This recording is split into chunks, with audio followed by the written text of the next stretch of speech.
किसी को रुलाकर कोई हंस नहीं पाया, यही तो विधि का विधान है जिसे आज तक कोई समझ नहीं पाया। हेलो दोस्तों, नमस्कार। स्वागत है आपका अपने यूट्यूब चैनल अरविंद गुरुजी एजुकेशन में।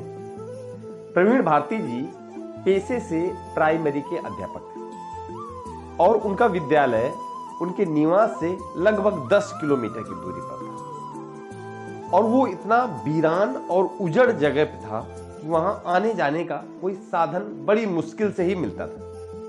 अब प्रवीण जी रोज सुबह जल्दी घर से निकलते और लिफ्ट लेकर कभी कभी विद्यालय पहुंच जाते और ज्यादातर वो बिना लिफ्ट के यानी पैदल ही भगवान के दिए हुए पैरों के सहारे ही वो अपने विद्यालय पहुंच जाया करते। उनको अक्सर ये दिमाग में बात आया करती थी कि ये सरकार ने इतनी दूर विद्यालय क्यों खुलवा दिया है, इससे अच्छा तो नुक्कड़ में हम पान की दुकान खोल लेते तो घर का काम चल जाता।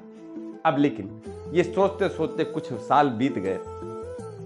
एक एक पैसे जमा करके प्रवीण भारती जी ने एक चेतक का नया चमचमाता हुआ स्कूटर खरीद लिया। अब तो जैसे दिन बदल गए थे।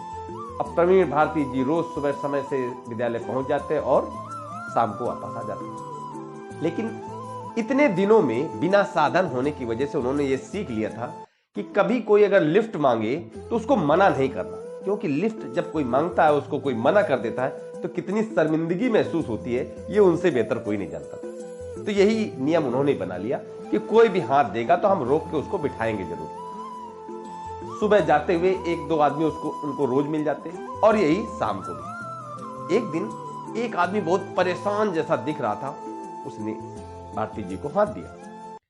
भारती जी ने जैसा हमेशा किया करते थे उसको भी बिठा लिया। कुछ दूर चले ही थे कि उस व्यक्ति ने भारती जी की पीठ में चाकू लगा दिया और कहा कि जितना भी पैसा रुपया तुम्हारे पास है वो और अपना स्कूटर मेरे हवाले कर दो और यहां से चले जाओ। अब भारती जी के पास पैसे रुपए तो कुछ खास नहीं थे, लेकिन एक एक पाई करके जोड़ा गया स्कूटर वो उनके पास था।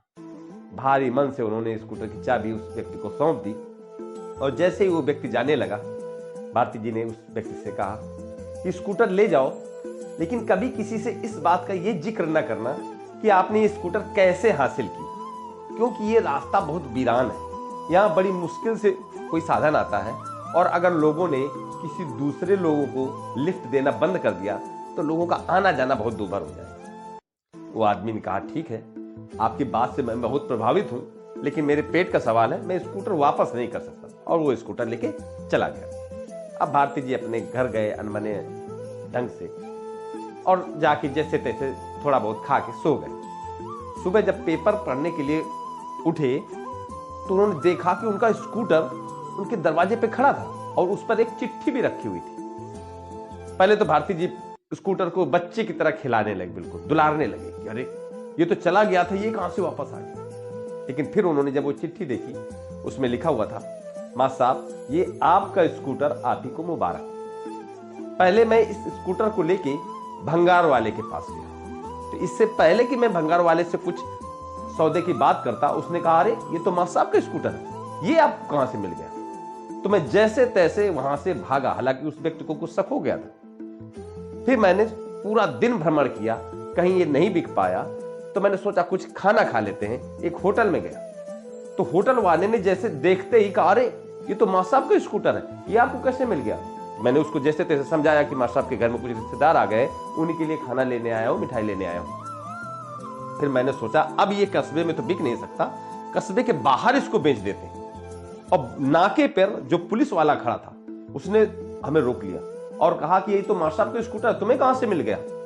मैंने जैसे तैसे अपनी जान बचाई और मैं समझ गया कि ये स्कूटर मुझसे बिकने वाला नहीं। तो अब ना तो मेरे अंदर हिम्मत बची है और ना ताकत, इसलिए आपका स्कूटर आप ही को मुबारक, क्योंकि आपका स्कूटर है या अमिताभ बच्चन, इसे हर आदमी पहचानता है। तो मां साहब बोले, कर भला तो हो भला। अगर उन्होंने इतने लोगों के साथ बहुत बार अच्छा ना किया होता तो शायद वो उनका स्कूटर वापस लौट के ना आता। अगर कहानी आपको अच्छी लगे अपने दोस्तों के साथ शेयर जरूर करें। नमस्कार।